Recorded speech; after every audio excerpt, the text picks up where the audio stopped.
Verse 18. And when that year was ended, they came to him the following year and said to him, "We will not hide from my Lord that our money is all spent. The herds of livestock are my Lord's. There is nothing left in the sight of my Lord but our bodies and our land." Okay, so a year later, because in the previous verse we saw it lasted a year later, all the money is gone. Okay, again, maybe they could have cut a little bit here and there. Again, they seemingly thought in a year's time all of this will be gone and we can return back to normal. Well, a year later, money is gone and things are not back to normal. And they could have asked questions. They're not asking questions. So they say, tell Joseph, all we have left is our bodies and our land.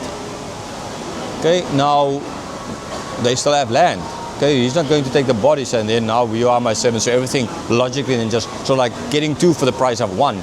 When you go into a shop like this and buy shares and say two for the price of one, you jump for it because otherwise you can't afford it. But Joseph was not going to two for a price for one here. He was not saying, okay, we enslave you and then we take your land as well. No, it's not the South African government taking land away for nil. Nil as if nil doesn't mean zero. Anyhow, okay. So this is all we have left. Okay, what are we going to do? Verse 19. Why should we die before your eyes, both we and our land? Buy us and our land for food, and we with our land will be servants to Pharaoh. And give us seed that we may live and not die, and that the land may not be desolate. Okay, so what Joseph is doing, or what they are saying, not Joseph, what they are saying is, they are saying we have bodies and we have land. So not get one, buy one, get one free, but buy both. Okay? And as we've seen already, Joseph would not have cheated him out of this. He was, unlike the majority of politicians these days, an honest guy. Okay? So their plan was buy both of us, buy our land and. Because if we don't have the livestock, if we don't have the land, then, okay, yes, we have the food and we can live with each other kind of, but how long is it going to last? And yeah, what's we going to do? Okay?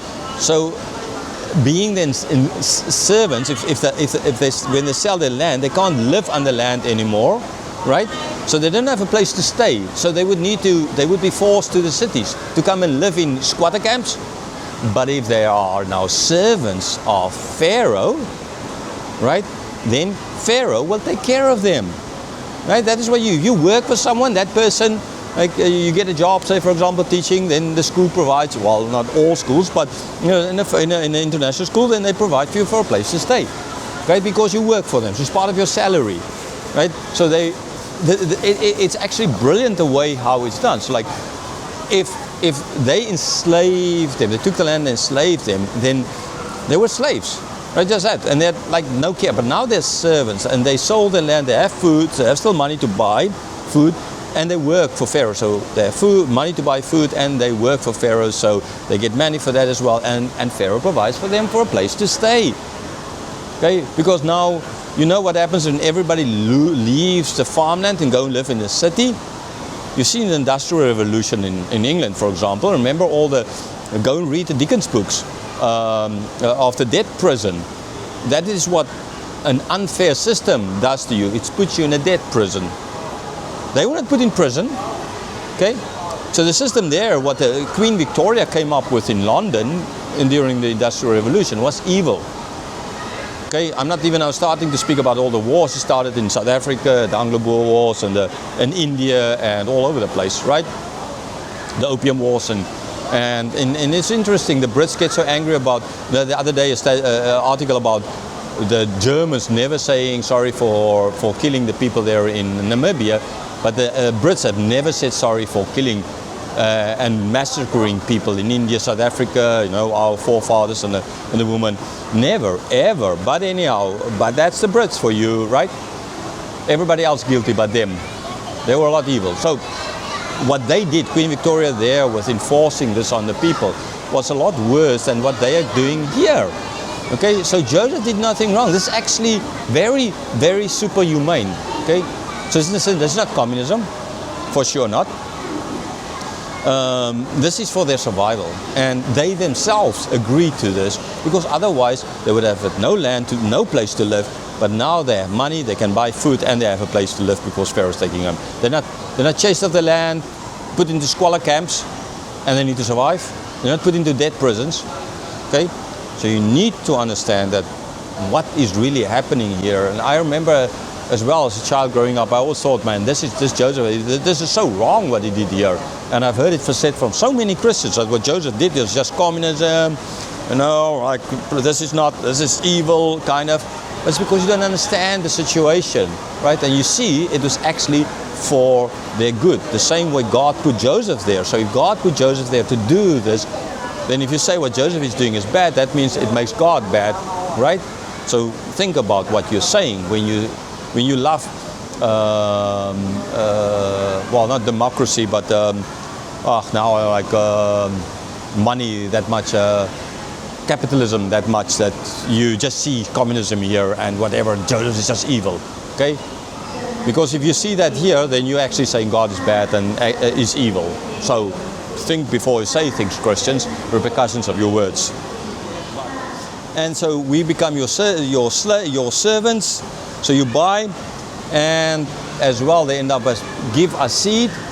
So we will now, you get the land, it's not our land anymore. We can even stay there on the land, or we'll stay there, and we will work now for that you need to give us seed. Right? When this comes, we will give you seed so that the land may not be desolate. So it was not, again, a question of moving them out even from their lands and enslaving, taking their lands, and then they put in squalor camps and dead prisons here. But it's actually what they're getting at, and what Joseph is totally going to agree with in the end. Ultimately, the right thing is they lose their land, but they can stay there and they can work the land, their land that came through them for their ages. They can still work the land, so they don't need to leave it, and give us seed. If Joseph didn't take the livestock, there would have been no livestock left, right? After when it started raining again. If Joseph did not take here the land and made them the servants, then there would have been nothing. They would have been all dying in squatter camps and dead prisons in Egypt, right? In the cities. So now they stay on the land. Yes, they work for, and Joseph is going to provide for them with seed, as I said, so that we can then ultimately live and not die, that we can prepare, and the land won't be desolate. We've seen this, how God works. Again, it's very wise, because if people move away from the land, what happens? Nature takes over. The crocodiles take over, the lions take over, and then it becomes dangerous for each and everyone involved. But when people stay there, they take care of that.